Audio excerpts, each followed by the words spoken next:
हाँ तो दोस्तों इस वीडियो के अंदर हम कलारिधान ट्रेंड्स के आईपीओ के बारे में बात करेंगे और जानेंगे कि इस आईपीओ के अंदर आपको कितना लिस्टिंग गेन मिल सकता है और आपको इस आईपीओ के अंदर अप्लाई करना चाहिए या नहीं। चलिए शुरू करते हैं।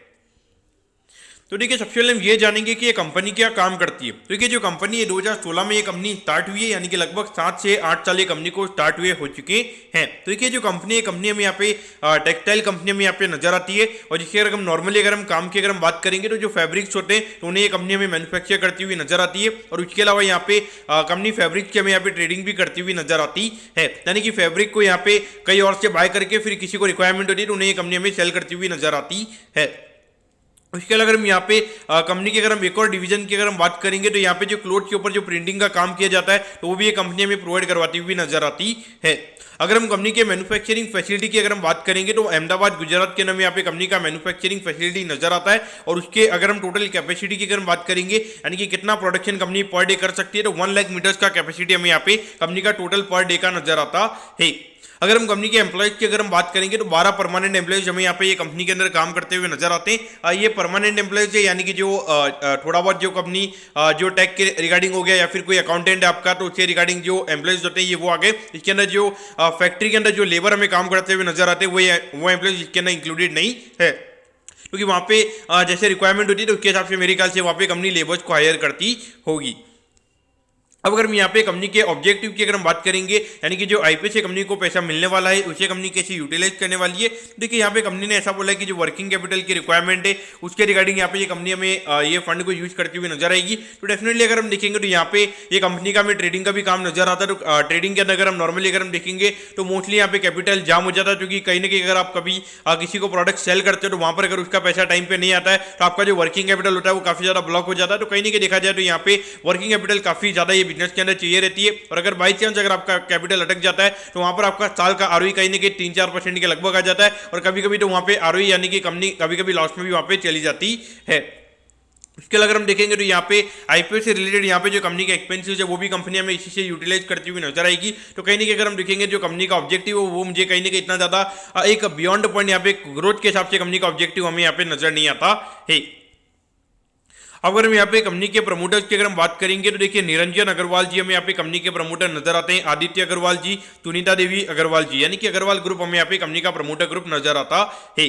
अब अगर हम यहाँ पे कंपनी के फाइनेंशियल्स की अगर हम बात करेंगे तो देखिए 2021 वाले फाइनेंशियल ईयर में लगभग 132 करोड़ के लगभग कंपनी का रेवेन्यू का नंबर था, लेकिन अगर हम प्रॉफिटेबिलिटी की बात करेंगे हार्डली 1 करोड़ 10 लाख रुपए के लगभग का नंबर हमें यहाँ पे नजर आता है, यानी कि 1% से भी कम का नेट प्रॉफिट का मार्जिन हमें यहाँ पे नजर आता है। और देखिए कोविड वाले ईयर में अगर हम देखेंगे तो जितनी भी टेक्सटाइल कंपनी थी तो इनकी अगर मार्जिन की अगर हम बात करेंगे तो मार्जिन एक्सपांशन हमें देखने को मिला था, क्योंकि जो मोस्टली यहाँ पे जो रॉ मटेरियल की कॉस्ट थी वो एकदम लो पे चली गई थी, तो इसकी वजह से काफी ज्यादा इनका मार्जिन हमें ग्रोथ हुआ नजर आया था। और वैसे ईयर में अगर कंपनी का मार्जिन एक्सपांशन नहीं हुआ है तो ये मुझे सबसे बड़ा नेगेटिव हमें यहाँ पे ये नजर आता है। अगर हम 2022 में अगर हम देखेंगे तो अराउंड 183 करोड़ के लगभग का रेवेन्यू का नंबर हमें यहाँ पे नजर आता है। अब आप बोलोगे कि यहाँ पे 132 करोड़ से आपको ये नंबर 183 करोड़ के लगभग हमें होता हुआ नजर आया तो आपको ये काफी ज्यादा पॉजिटिव लगेगा, लेकिन मेरे ख्याल से ये बिल्कुल भी पॉजिटिव नहीं है, क्योंकि 2021 में अगर हम बात करेंगे 6 महीने हमने लॉकडाउन देखा है, 6 महीने कोई बिजनेस नहीं हुआ था, तो उसको अगर हम यहाँ पे हटा देंगे तो उसके हिसाब से अगर हम देखेंगे तो यहाँ पे 2022 में हमें कोई भी ग्रोथ देखने को नहीं मिली है।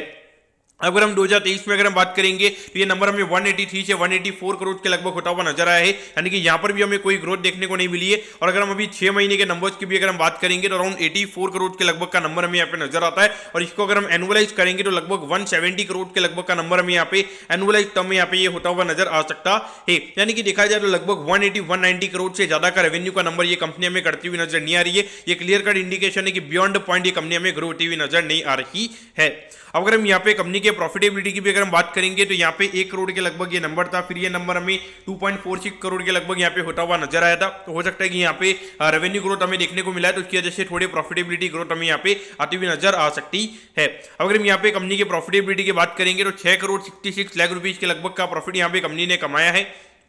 और ये मुझे यहाँ पे थोड़ा मुझे लगता है कि ये थोड़ा बहुत विंडो ड्रेसिंग यहाँ पे कंपनी की तरफ से किया गया। अब मैं ऐसा क्यों बोल रहा हूँ, क्योंकि देखिए यहाँ पे रेवेन्यू में कोई ज्यादा ग्रोथ नहीं है, लेकिन अगर हम प्रॉफिटेबिलिटी की बात करेंगे ऑलमोस्ट यहाँ पे डबल से ज्यादा कंपनी का नेट प्रॉफिट का नंबर हमें यहाँ पे बढ़ता हुआ नजर आया है। और अगर हम बाकी टेक्सटाइल कंपनीज की अगर हम बात करेंगे तो 2023 वाले फाइनेंशियल ईयर में जो मोस्टली टेक्सटाइल कंपनीज जो उनका 2022 के कंपेरिजन में उनकी प्रॉफिटेबिलिटी हमें कम होती हुई नजर आई है। तो कहीं ना कहीं देखा जाए तो ये मुझे एक लगता है कि यहाँ पे रेवेन्यू ग्रोथ अगर हमारे पास में नहीं है तो मेरे ख्याल से प्रॉफिटेबिलिटी पे इतना ज्यादा फोकस हमारे ख्याल से नहीं होना चाहिए। अगर हम यहाँ पे 6 महीने के नंबर्स की अगर हम बात करेंगे तो यहाँ पे कंपनी का रेवेन्यू का नंबर हार्डली 84 करोड़ के लगभग का है, लेकिन यहाँ पे कंपनी ने सीधा ये दिखाया कि 4 करोड़ 78 लाख रुपीज का प्रॉफिट यहाँ पे कंपनी का हो गया है।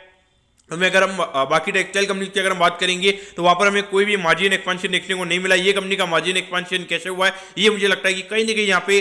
थोड़ा को मुझे जो नंबर देख के मुझे यहाँ पे भरोसा यहाँ पे नहीं हो रहा है। अब अगर हम आईपीओ की डिटेल्स के बारे में अगर हम बात करेंगे तो 15 फरवरी को ये आईपीओ में ओपन होता हुआ नजर आएगा और 20 फरवरी को ये आईपीओ में क्लोज होता हुआ नजर आएगा। यहाँ पे 45 रुपीज पर शेयर पे ये कंपनी हमें शेयर देती हुई नजर आ रही है। 3000 शेयर का हमें यहाँ पे लॉट नजर आता है, यानी कि एक लॉट को अप्लाई करने के लिए 1,35,000 रुपीज आपको यहाँ पे लगने वाली है। अब अगर हम इश्यू साइज की अगर हम बात करेंगे तो देखिए 22 करोड़ 49 लाख रुपीज के लगभग का आईपीओ में यहाँ पे नजर आता है। आज इसमें से 50% के लगभग का रिटेल कोटा यानी कि लगभग 11 करोड़ के लगभग का रिटेल कोटा में यहाँ पे कंपनी का नजर आता है। और ये जो कंपनी है, कंपनी हमें एनएससी के एचएमई प्लेटफॉर्म पे ये कंपनी हमें लिस्ट होती हुई नजर आएगी। अब अगर हम टाइम टेबल के बारे में अगर हम बात करेंगे तो देखिए 21 तारीख को आपको पता चल जाएगा कि आपको अलॉटमेंट मिला है, यानी कि अलॉटमेंट नहीं मिलता तो 22 तारीख को रिफंड मिल जाएगा और 22 तारीख को आपके डीमैट अकाउंट में शेयर आ जाएंगे अगर आपको अलॉटमेंट मिलता है, और 23 तारीख को ये कंपनी हमें लिस्ट होती हुई नजर आएगी। अब अगर हम एट दी एंड अगर हम यहाँ पे वैल्यूएशन के पैरामीटर्स की अगर हम बात करेंगे तो देखिए लगभग यहाँ पे 78 करोड़ के मार्केट कैप पे ये कंपनी का आईपीओ में आता हुआ नजर आ रहा है। और अगर हम जो पिछले साल के यहाँ पे कंपनी ने जो अर्निंग दिखाई है उसके हिसाब से अगर हम बात करेंगे तो लगभग 11-12 के पी रेशियो पे ये कंपनी का आईपीओ में आता हुआ नजर आ रहा है। देखिए बाकी अगर हम टेक्सटाइल कंपनीज की अगर हम बात करेंगे तो मोस्टली यहाँ पे जितनी भी टेक्सटाइल कंपनीज है वो लगभग 10 से 15 के पी रेशियो पे हमें ट्रेड होती हुई नजर आती है। तो वहाँ पर वैल्यूएशन वाइज अगर हम देखेंगे तो कोई ज्यादा कॉस्टली नहीं है, लेकिन अंडर वैल्यूएशन भी नहीं है, एक नॉर्मल काइंड ऑफ वैल्यूएशन पे ये कंपनी का आईपीओ में आता हुआ नजर आ रहा है। लेकिन देखिए मेरे ख्याल से जो नंबर्स की अगर मैं बात करूंगा तो मुझे यहाँ पे नंबर्स में बिल्कुल यहाँ पे ट्रस्ट नहीं होता है, लेकिन अगर हम देखेंगे तो बियॉन्ड पॉइंट ये कंपनी ग्रो नहीं कर पा रही है। और अगर हम ऑब्जेक्टिव की भी अगर हम बात करेंगे तो ऑब्जेक्टिव से कुछ ऐसा यहाँ पे हमें नजर नहीं आता है कि जिससे आने वाले टाइम पे कंपनी के अंदर कोई अच्छा रेवेन्यू ग्रोथ हमें आता हुआ नजर आएगा। तो पॉइंट ऑफ से देखा जाए तो मेरे ख्याल से तो भी मार्केट में इतनी ज्यादा टेक्सटाइल कंपनीज लिस्टेड है, मार्केट वहाँ पे कुछ एक दो गिनी चुनी कंपनीज होती है जो वहाँ पे अच्छा परफॉर्म कर रही होती है, उन्हें यहाँ पे मार्केट लाइक करता है। फिर उसके अलावा बाकी जो 90% कंपनीज होती है तो उसमें मार्केट बिल्कुल भी अभी इंटरेस्टेड नहीं है। तो पॉइंट ऑफ से देखा जाए तो यहाँ पे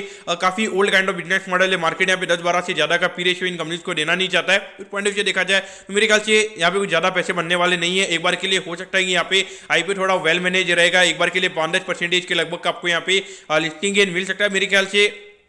अगर कोई हाईली उसकी इन्वेस्टर हो जो 5-10% का रिस्क अगर ले सकता है तो वो यहाँ पे लिस्टिंग के लिए अप्लाई कर सकता है, लेकिन लॉन्ग टर्म के पॉइंट ऑफ व्यू मेरे ख्याल से यहाँ पर आपको टोटली अवॉइड करना चाहिए। हाँ, अगर आपको लिस्टिंग के लिए जो अगर बिल्कुल भी यानी कि अगर अपनी कैपिटल का अगर 5% का रिस्क अगर आप नहीं ले सकते तो मेरे ख्याल से आपको टोटली ये अवॉइड करना चाहिए, क्योंकि अगर बाई चांस अगर मार्केट में कुछ अगर नेगेटिविटी होती है तो वहाँ पे कंपनी डेफिनेटली 10 से 15% के नीचे में यहाँ पे लिस्ट होती हुई नजर आ सकती है। तो बाकी मेरे हिसाब से तो यहाँ पे टोटली अवॉइड ये आईपीओ को करना चाहिए। तो दोस्तों मैं होप करता हूँ कि आपको यहाँ पे कलारीदान ट्रेंड्स के आईपीओ के बारे में आपको सब कुछ समझ में आ गया होगा। अगर आपकी कोई भी क्वेरीज है आप कमेंट कीजिए, मैं जरूर आपके कमेंट पर रिप्लाई करूंगा। ओके दोस्तों, thank you, have a nice day.